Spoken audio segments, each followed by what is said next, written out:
Abigail Scollay is the visual effects supervisor for Black Mirror Season 6. I'm at Noble Gold Derby. Abigail, I want to start things off by asking you, what do you reckon special about the world of Black Mirror? Ooh. Hi. Well, first, hi. Thanks for having me. Oh, no Great to worries. be here. What's special? I think it's sort of everyone's worst fear of what could happen with technology or social media, and it's sort of the variety of the stories as well. Yeah, and like, what was the biggest challenge for you on visual effects for this season? Um, I think probably the biggest challenge again is the variety of VFX. So it's not sort of following a traditional series with a single narrative across all the episodes where we can rinse and repeat VFX. It's very bespoke for each episode, and it's quite a range of work. We had werewolves, we had nuclear explosions, we had spacewalks.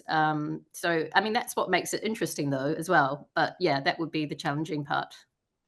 Yeah, and like, so with a show like this, where every episode is a different story with different characters, like, do you sort of approach each episode like, is there a very consistent approach to each episode, or do you have to like tackle them all differently from each other? Yeah, I think it's the second. We tackle it differently for each episode. I mean, each episode, apart from myself and the VFX producer, Udo Kramer, the production designer, and obviously Charlie Brooker and Jessica and their teams, um, all the crews on each episode are completely different. The DOPs, the directors, the art director, all the crew, even the camera teams are different. Wow. So each episode is like starting again. In terms of building those relationships, as well as bringing in different vendors for each episode in terms of the VFX. So we had to make sure that we had the right primary vendor for some of the episodes that had bigger scenes. Mm. Did you have a favorite episode from the season? Ooh, I don't know. I sometimes I because I've watched the episode so many times through the whole process, as well as afterwards. Um, you sort of land on one and then you watch another one, you go, "Oh, actually, I think that one was the best one." Yeah. I think maybe the one that holds a special place for me is Demon 79 because it was the first episode we shot and also the first episode we delivered. Mm. Um, so yeah, I'm gonna say that one. Oh, I like it. But they're all great. Yeah.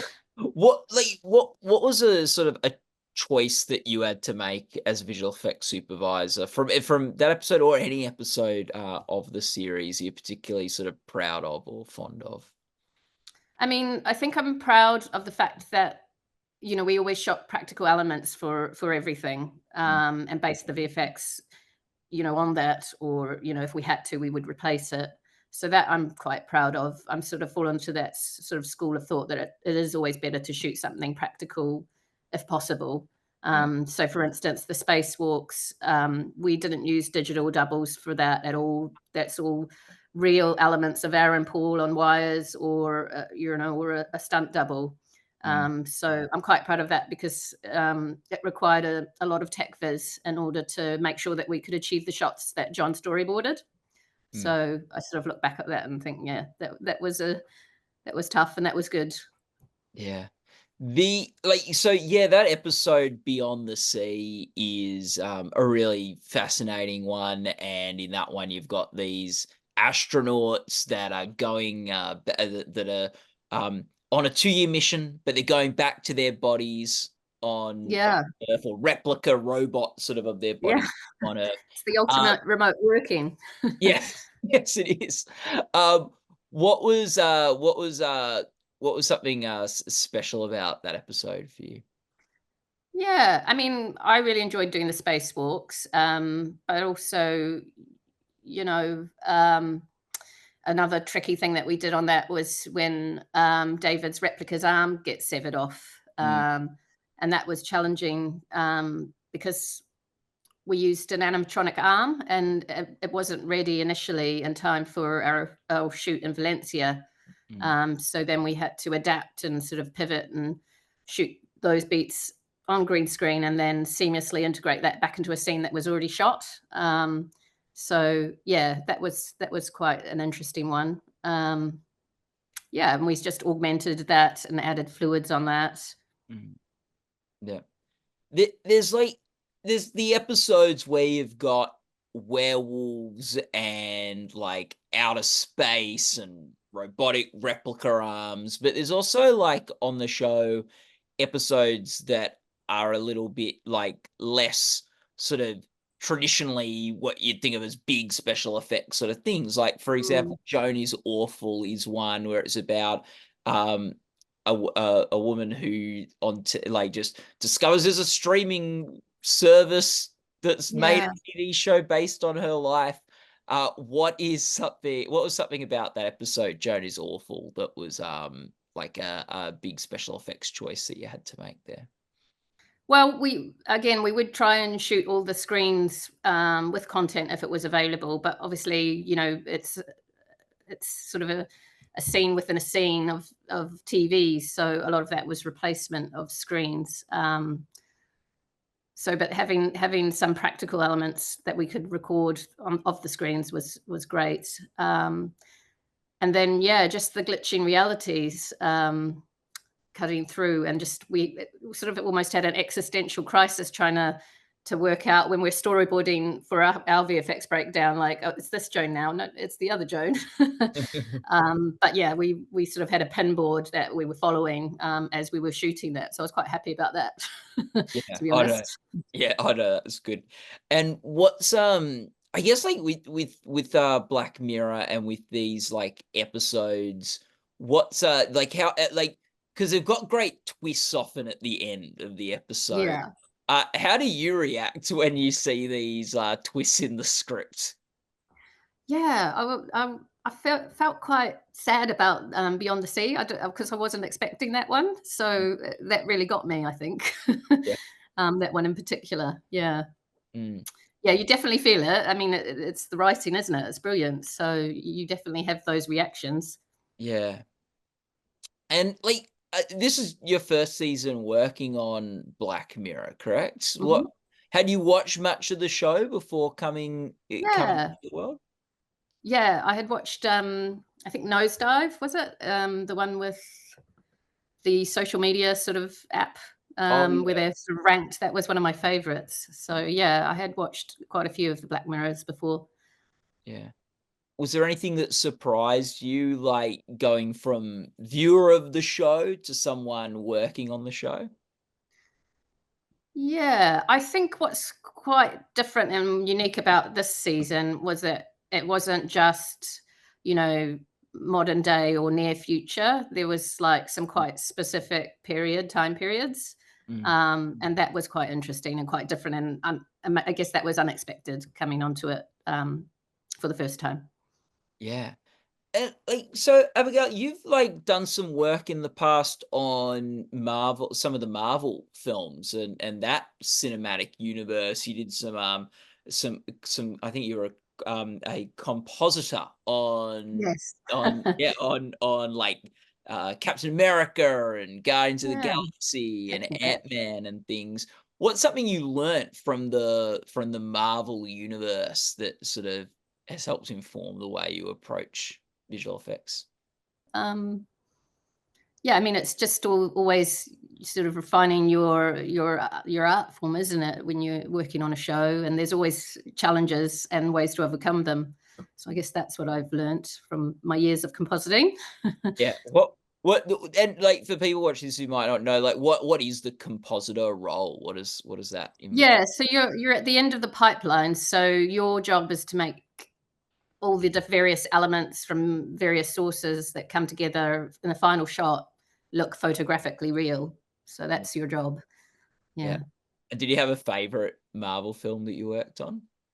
Oh gosh, I enjoyed Guardians of the Galaxy. I actually worked on that as a post-viz artist. Yeah.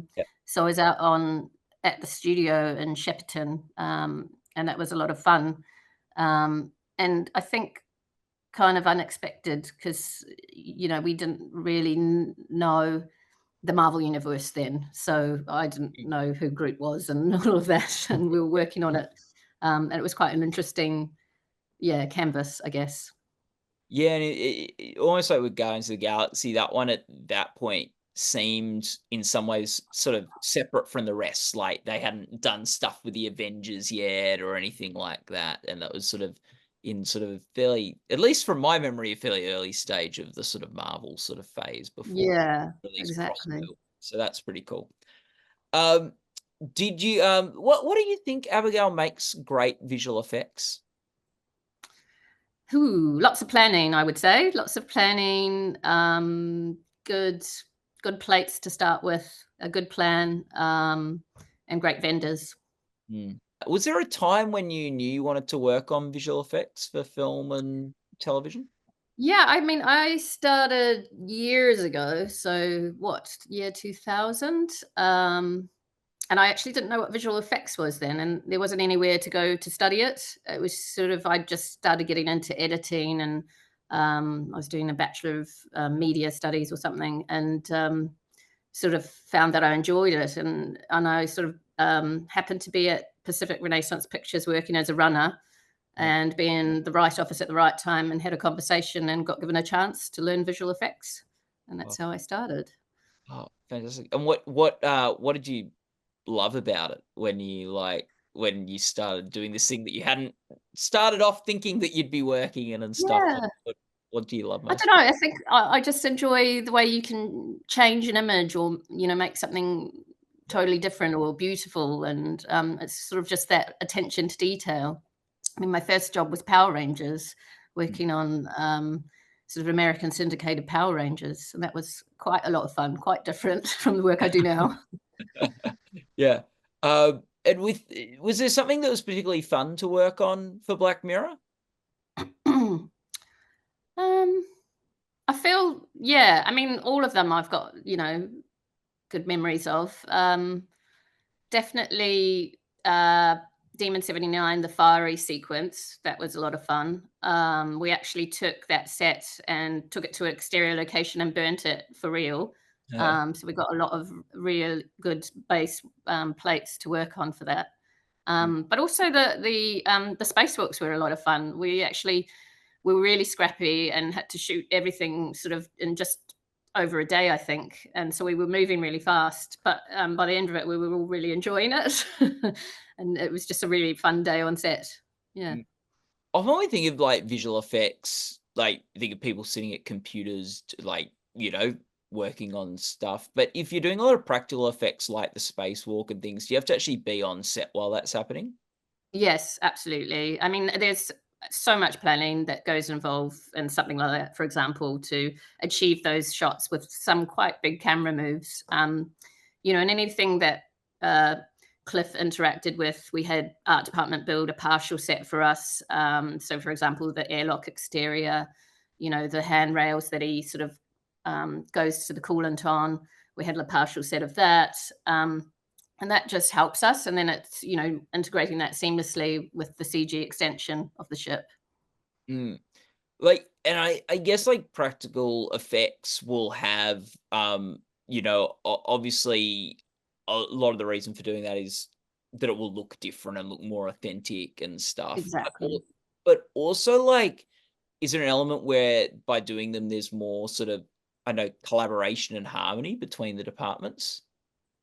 Yeah, I mean, there is always a lot of collaboration, and I mean, for things like the space book, I mean, the art department was really wanting to support us, the VFX department, and what can we do that's gonna help? Did we want more built, or was that enough? And so there was a lot of back and forward conversations, and discussing how we would go about things. Yeah. Oh, it's so like that's so interesting. Do you like? Is there a particular? I don't know. We talked about spacewalk and things, but is there another particular sort of day on set that was particularly memorable? Um, I think the fire of scene, Yeah. that was really a good day as well. I enjoyed that a lot, and just sort of again seeing all the planning, coming together, and communication with all the various departments, because that's a massive amount of effort to take a set to another location and burn it. So just seeing all those things come together, and I think it really comes across in the final product. Yeah. And as a so we talked about a bit like your favorite sort of episode to work on, but was there one that, was the like your favorite episode sort of as a viewer perhaps, or like the one that Yeah, I feel like Loch Henry actually surprised me when I Oh, was watching the final master of it, and I was like, "That's really, really, really good." Like it wasn't a big VFX episode for us. There was, some mm, screen work and cleanup, and some driving plates, etc. But yeah, no, that one I really, really enjoyed that one. I was like, I think that might be, yeah, one of my favorites. I mean, I keep saying that. yeah. It keeps Oh, stopping me, yeah. doesn't it? You watch another one and you're like, oh no, that one's my favorite. Yeah. And with Loch Henry, was there like a particular like what's something you did on that that was a good choice? We did so yeah, so some of the driving work was done with blue screens, and just one of the decisions to make sure when we were actually doing the plates that we would replace the blue screen with was to take a reference of the double driving at the right time, the twilight hour, so we had a real life reference of what it should look like when we actually integrated the blue screen with the driving plates. Mm. And Abigail, when you think back to your time working on the sixth season of Black Mirror, what like I don't know, how would you sort of summarize the experience of that work, and what sort of is at the forefront of your memory with that experience? Yeah, I mean, what challenging, but also really, expanding as an individual, like that's kind of the dream really, to be able to work on such diverse range of VFX, in one series. I mean, that's just priceless, really. Yeah. Well, Abigail, thank you so much for speaking with us today. People can go to goldderby.com to follow the Emmy Awards, read other interviews we have with people from Black Mirror, and Abigail, all the best Thanks luck for with the having me. Emmy Awards for Black Mirror. Yeah, thank Yeah, you. so good. Thanks for your time today. I really Brilliant. appreciate it. Thank you. Thank you so much.